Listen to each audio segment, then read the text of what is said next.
बच्चे बड़ों की बात नहीं मानते, वो बच्चे हमेशा नुकसान उठाते हैं। एक दफा का जिक्र है कि एक हरा भरा सा जंगल था और वहाँ एक कौवा और कौवी अपने बच्चे के साथ रहा करते थे। उनका बच्चा बहुत ही शरारती और झूठा था। बात बात पर झूठ बोलकर बहाना करने की आदत थी। एक दफा वो छोटा कौवा उड़ते उड़ते अपने पड़ोस में रानी चिड़िया के घर पहुंचता है और वहां पहुंचकर उसकी बेटी टिंकी चिड़िया से कहता है, टिंकी टिंकी चलो चलो, वो जो ठंडे पानी की नदी है ना, उस पे चल के नहाते हैं।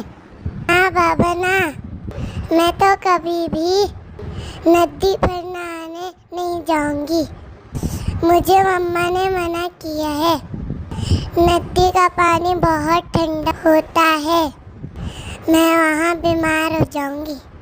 अरे छोड़ो टिंकी, तुम तो डरती रहना, मैं खुद ही चला जाता हूँ।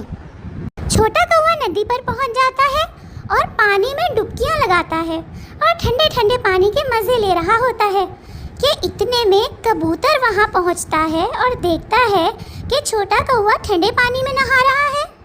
उसे डर लगता है कि कहीं छोटा कौवा बीमार ना हो जाए। वो कौवे के पास पहुंचकर कहता है, अरे कौवे मियां, यहाँ तुम क्या कर रहे हो? अरे ये नदी का पानी बहुत ठंडा है, कटरगू बीमार हो जाओगे, अपना ख्याल करो कटरगू। कबूतर अंकल जाओ जाओ, अपना काम करो। अरे तुम्हें खुद कुछ नहीं पता, बड़ा है मुझे समझाने, मैं तो नहाऊंगा। कबूतर को बहुत गुस्सा आता है और वो सोचता है कि अब इस छोटे कौवे की शिकायत इसके माँ बाप से करनी पड़ेगी। कौवी और कौवा बाजरे के खेत में दाना चुग रहे होते हैं कि कबूतर वहाँ पहुँच जाता है। अरे तुम दोनों कैसे माँ बाप हो इनके? मुझे तो आज तक समझ में नहीं आती। तुम्हारा बच्चा नदी में ठंडे पानी पर नहा रहा है, जाकर उसका ख्याल करो, अगर बीमार हो गया तो पतली हड्डी वाला है, मर मुड़ा जाएगा।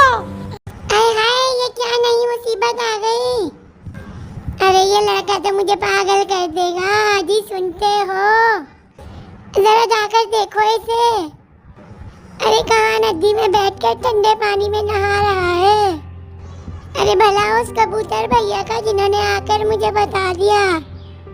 अरे हाँ हाँ बेगम, जा रहा हूँ, इतना परेशान क्यों होती हो? कौवा उड़ते उड़ते अपने छोटे कौवे को ढूंढने के लिए नदी किनारे पहुंच जाता है, लेकिन छोटा कौवा उसे वहां नहीं मिलता। इसलिए कौवा वापस अपने घर पहुंचता है। अरे बेगम, मैं तो नदी पर गया था, वहाँ तो छोटू नहीं है। इतने में छोटू उड़ते उड़ते अपने घर पहुंच जाता है। छोटू, तू आज मुझे सच सच बता दे, तू कहाँ पर गया था? तू नदी पर गया था ना? हाँ मम्मा, मैं पानी पे नहाने गया था, लेकिन क्या हुआ, सारे ही बच्चे पानी पे नहाने जाते हैं। अगले दिन छोटू के पैरों में दर्द शुरू हो जाता है क्योंकि नदी का पानी बहुत ठंडा था और छोटू बीमार हो जाता है। हाँ, मेरे पैरों में बहुत दर्द हो रहा है। मम्मा कुछ करो मम्मा, मुझे दवाई दिला दो। हाय अल्लाह, अब मैं क्या करूं? तेरे पैरों के दर्द का इलाज कैसे करूं? रानी बहन के पास जाती हूँ, क्या पता उसके पास कोई दवाई रखी हो। कवि अपने बच्चे के लिए दवाई लेने रानी चिड़िया के पास पहुँच जाती है। कवि रानी चिड़िया को बताती है कि उसका बच्चा रात को नदी पर नहाने गया था, जिसकी वजह से वो बीमार हो गया है और अब उसे दवाई की जरूरत है। ये कौवे आंटी, छोटू मेरे पास आया था, वो मुझे भी नदी पर ले जाने वाला था, लेकिन मैं उसके साथ नहीं गई। कौवी बहन, परेशान मत हो, बच्चा है, बीमार हो गया होगा, उसको अदरक का केवा पिला दो, ठीक हो जाएगा। अच्छा तुम ठहरो, मैं तुम्हें अदरक देती हूँ, ले जाओ और केवा बना लो। कवि रानी चिड़िया से अदरक का टुकड़ा ले आती है और गर्मा गर्म कहवा बनाकर छोटू को देती है, लेकिन कहवा पीने के बाद भी उसकी तबीयत नहीं संभलती। कवि जाकर रानी चिड़िया को बताती है कि छोटू की तबीयत नहीं संभल रही। लगता है उसकी तबीयत ज्यादा खराब है, तुम ठहरो, अपने डॉक्टर चिड़िया को लेकर आती हूँ।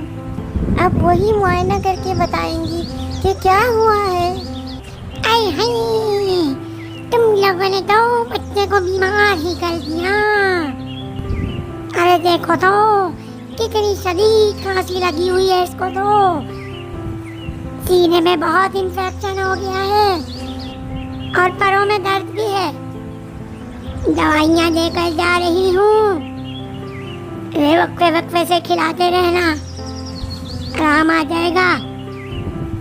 लेकिन एक इंजेक्शन लाजमी लगेगा, इसके बगैर गुजारा नहीं होगा। उसके बाद डॉक्टर चिड़िया छोटे कौवे को इंजेक्शन लगाती है और छोटे कौवे की चीख निकल जाती है। हाय, मर गया। मेरे बाप की तौबा, अब मैं दोबारा कभी नदी पे नहाने नहीं जाऊंगा। अगले दिन छोटू बिल्कुल ठीक हो जाता है और अपने दोस्त टिंकी चिड़िया से मिलने जाता है। टिंकी चिड़िया छोटू से कहती है कि चलो छोटू, नदी पर चलते हैं। ना बाबा, तौबा है। मेरे बाप की तौबा जो मैं कभी नदी पे नहाने जाऊं।